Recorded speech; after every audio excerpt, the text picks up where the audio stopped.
the Las Vegas Raiders and the Kansas City Chiefs in an upset for the week. The Raiders got on top early, and honestly, this score makes it look a lot closer than it actually was. The Raiders defeated the Chiefs by a final score of 40-32. The Raiders are 3-2, and the Chiefs are 4-1 now. Las Vegas handing Kansas City their first loss since November of 2019. An absolute electric winning streak that includes a Super Bowl in there. The Raiders, Derek Carr balled out, was the number one quarterback on the week. Derek Carr, 22 of 31 for 347 yards, 3 touchdowns and an interception. Josh Jacobs, 23 carries for 77 yards and a touchdown. He looked really good.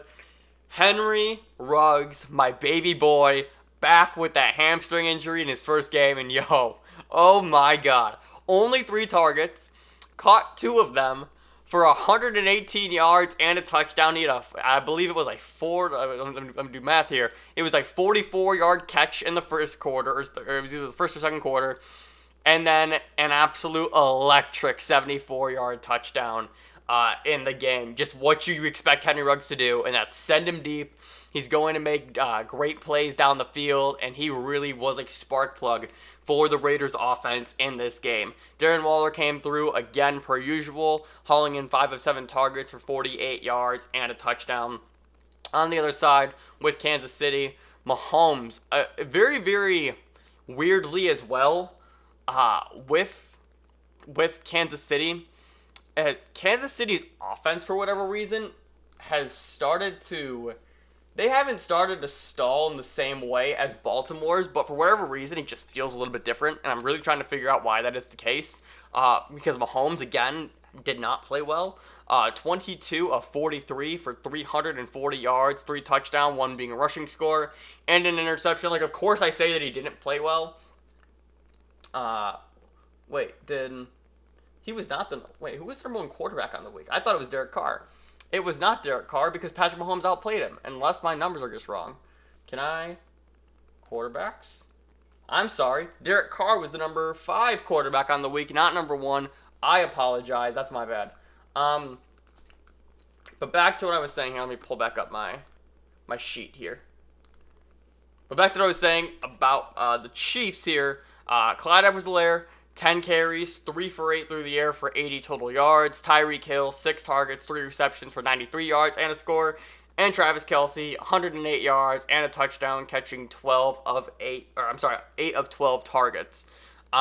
Go trade for Clyde Edwards-Helaire right now. This is something that I've said for, at this point now, 3 weeks.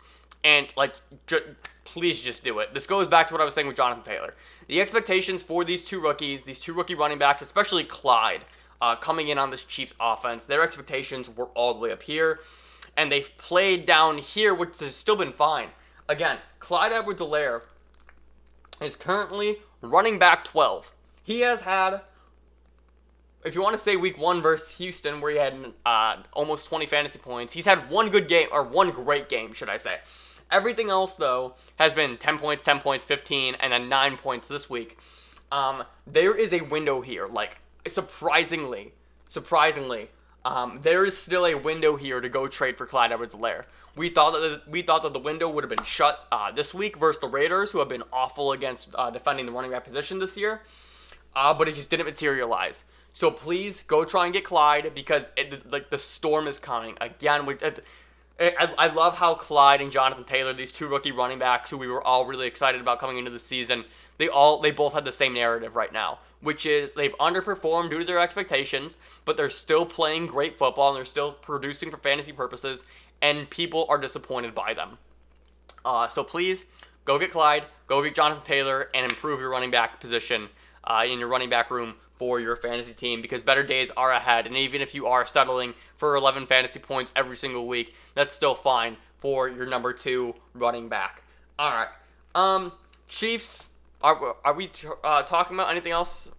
Are we talking about anything else here, really? I do want to bring up Sammy Watkins. Left this game with a hamstring injury.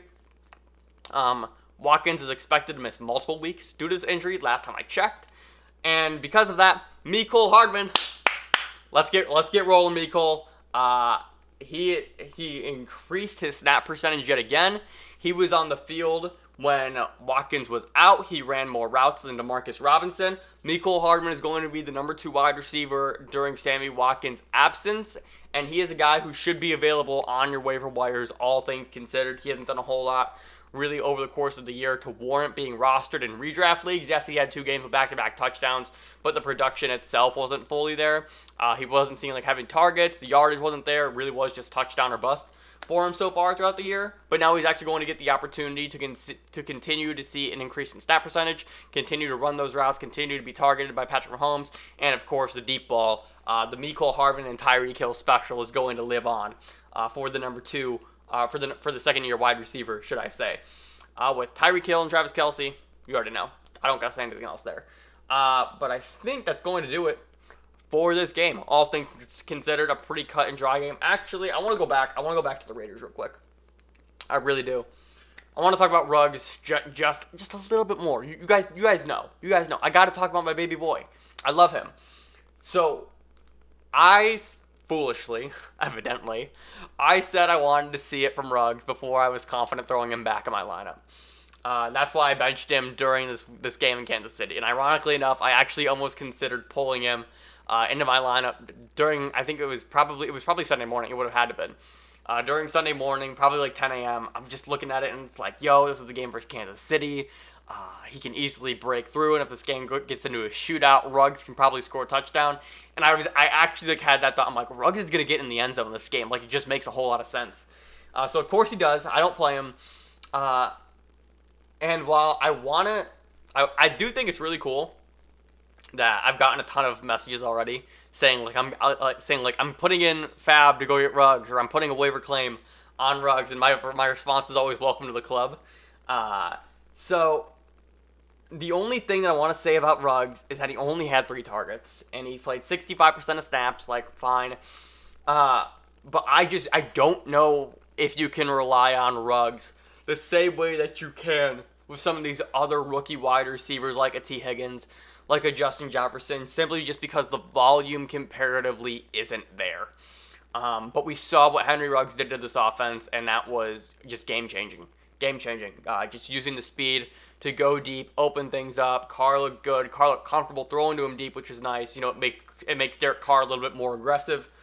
But really just being able to identify when Ruggs is playable and when he isn't is going to be the challenge. They have their bye week coming up this week, actually. So if you want to pick him up now, go ahead. But you might be able to hold off on another week, all things considered. Coming back, then, he has Tampa Bay, Cleveland, the Chargers, and Denver before he plays Kansas City again. Actually, the thing that's actually really exciting about Ruggs is the back half schedule, like the playoff schedule. Week 12 is Atlanta. Week 13 is the Jets. 14 is the Colts, 15 is the Chargers, and then 16 is the Dolphins. So things do get a little bit better down the stretch, but I really just want to continue to see his development during the course of his rookie season and his role in this Vegas Raiders offense.